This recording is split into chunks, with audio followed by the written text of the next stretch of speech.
Guys, na-try nyo na ba tong bagong mode ni Mobile Legends? Grabe, sa totoo lang nakaka-enjoy din talaga siyang laruin. At eto nga pala yung tinatawag na Chaos Clash. Bali, dito nga, 6 teams kayong maglalaban-laban.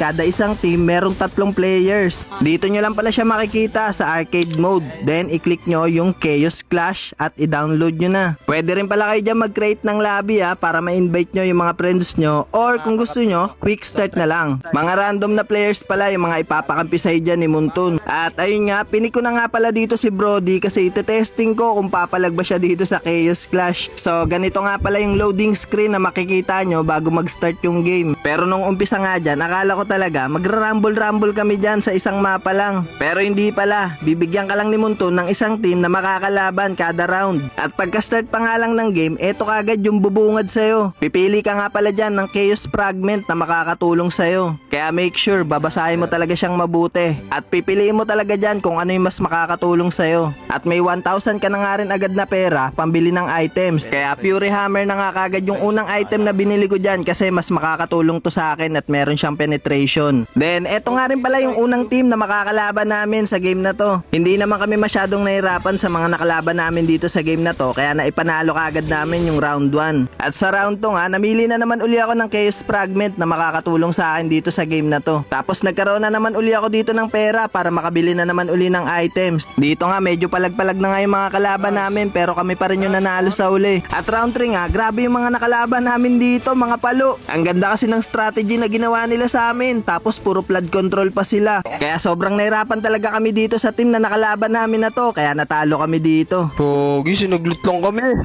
Pero hindi pa nga kami totally talo dyan kasi nga may round 4 pa. Dito nga, nag-focus na talaga kami at nakabawi na nga kami dito sa game na to.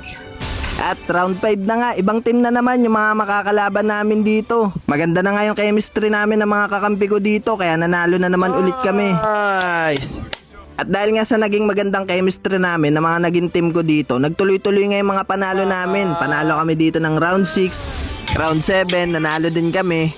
At nung round 8 nga, ito yung mga pinakalaban sa amin. Hindi ko nga alam kung bakit ganito, kaya sure win, panalo kami dito. At eto na nga, round 9 na. Ito yung team na tumalo sa amin kanina nung round 3. Ito na yung mahirap eh. Pero natuto na nga kami, medyo alam na kasi namin yung mga pinaplano nila. Dumidistansya nga lang ako dito sa mga kalaban para maka-preheat ako. At ganun din yung ginagawa ng kakampi kong Mia dito, kaya preheat talaga kami habang tinatangke ni Fred rin yung mga kalaban. Kaya nanalo kami dito sa game na to. At eto na nga, round 10 na. At ito na rin yung pinaka-final round.